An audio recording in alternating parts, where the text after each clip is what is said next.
નમસ્કાર મિત્રો, જય ગુરુદેવ, જય માતાજી.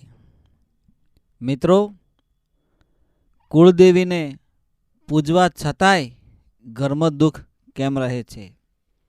દેવને પૂજીએ છીએ, એની ભક્તિ કરીએ છીએ, છતાંય દુઃખ ને દુઃખ જ હોય છે. કેમ? મિત્રો, આપણે ભક્તિ કરીએ પણ ભક્તિનો અર્થ ન જાણીએ. માતાજીની સેવા પૂજા કરો પણ સેવા પૂજા કરવાની રીત, એની પદ્ધતિ, એના સિદ્ધાંતો, એના નીતિ નિયમો એ જાણવા જરૂરી છે. કોઈ પણ કાર્ય કરો તો એના જે નિયમ હોય એનું પાલન કરવું પડે.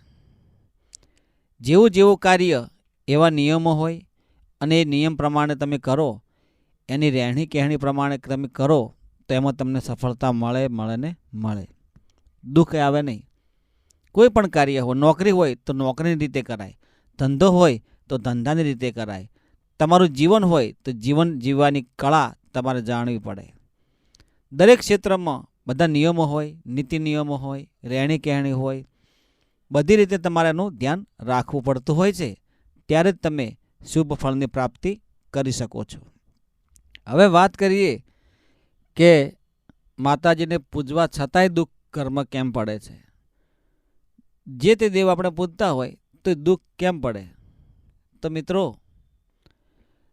જો દુઃખને કાઢવું હોય જળમૂળથી, આપણા ઘરમાંથી, આપણા જીવનમાંથી અને સુખીથી જીવન જીવવું હોય તો આપણી જે કુળદેવી હોય એને તમે સેવા પૂજા કરો. પણ સેવા પૂજા કેવી કરો? શ્રદ્ધાથી, સાચી શ્રદ્ધાથી. ભલે તમે તનથી મેલા રહો પણ મનથી ઉજળા. માને આપણો ભાવ જોઈએ છે, ભક્તિ જોઈએ છે, પણ સાચી, નીતિ સાચી જોઈએ છે.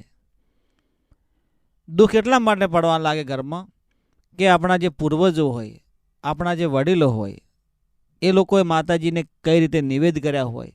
12 મહિનામાં એક વખત નિવેદ કરતા ને તોય આપણા પૂર્વજો સારી રીતે જીવન જીવતા. અને માતાજી એમના જોડે સન્મુખ વાતો પણ કરતી, દર્શન પણ આપતી અને ધાર્યા કામ કરતી. તો એમની રહેણી કહેણી કેવી હશે, એમની ભક્તિ કેવી હશે, એમની નીતિ કેવી હશે. અત્યારે તમે 24 કલાક ધૂપ ધુમાડા અગરબત્તી દીવા કરો તોય કુળદેવીમાં આપણું કામ ના કરે. તો કેટલો બદલાવ હશે. તો આપણા કુટુંબીજનો, આપણા પરિવારજનો જે આપણા રીત રિવાજો પૂર્વજો કરતા હતા, આપણા વડીલો કરતા હતા, એ નિયમ પ્રમાણે જો તમે કરો તો તમને સફળતા મળે. માતાજીને કયું નિવેદ કરવું, માતાજીને કઈ રીતે જમાડવા, કયા દિવસે એમને પ્રસાદ ભોજન કરવું, એમને દીવો, જે તે નિવેદ તમે કરતા હોય તમારા કુળદેવીનો, એ તમારા પૂર્વજોને, તમારા વડીલોને, તમારા કુટુંબજનોને ખબર હોય. એ પ્રમાણે એમને જાણી અને તમારા કુળદેવને પ્રસન્ન કરવા માટે સાચી ભક્તિ, સાચી નીતિ રાખીને એમની સેવા પૂજા કરવી પડે. દીવો, ધૂપ, અગરબત્તી કરો પણ જ્યાં સુધી મનમાં ભાવ ભક્તિનો ના હોય, સાચો ભાવ ના હોય, ત્યાં સુધી કોઈ દેવી કે દેવતા પ્રગટ થતા નથી. સાચું સુખ જોતું હોય તો માના થવું પડે.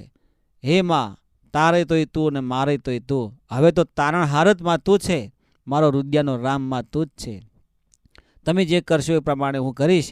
માના વચનમાં તમે આવી જાઓ તો માં સઘળું દુઃખ દૂર કરી દે છે અને આપણો આ ભવપાર બેડો પાર કરી દે છે. એવી કુળદેવી માની સેવા પૂજા કરજો. સાથે સાથે ધર્મના માર્ગે રહેજો. બની શકે તો ભલામાં ભાગ લેજો. કોઈનું સારું થાય એવું કાર્ય કરજો. માતાજીને શ્રીફળ કરતા હોય તો શ્રીફળ, સુખડી કરતા હોય તો સુખડી, જે તમે પ્રસાદ માતાજીને માનતા હોય એ પ્રમાણે કરજો. અને એ પ્રમાણે તમારા ઘરે 5 કુંવાસી જમાડજો. કોઈ સાધુ સંત આવે તો ખવડાવજો. કીડીને કણને, હાથીને મણ ભગવાન આપે છે. પણ તમે જેવું કર્મ કરશો, જેવું તમારું ધર્મ, એ પ્રમાણે તમારા ઈષ્ટ દેવી દેવતા પ્રસન્ન રહેશે. અને જો ધર્મથી ઢુકડા રહેશો અને પાપથી વેગળા તો કોઈ પણ પ્રકારનું દુઃખ ઘરમાં નહીં આવે. બની શકે એટલા શિક્ષણના માર્ગે રહેજો, અંધશ્રદ્ધાથી દૂર, અને બની શકે એટલો માનવના હિતનું જીવન જીવાય એવા કાર્યો કરજો. સદાયના માટે સુખનું અજવાળું થાય એવા કર્મ થકી આપને હું વિનંતી કરું છું કે ધર્મથી ટુકડાને પાપથી વેગળા રહેજો. બની શકે તો ભલામાં ભાગ લેજો. જય ગુરુદેવ, જય માતાજી મિત્રો.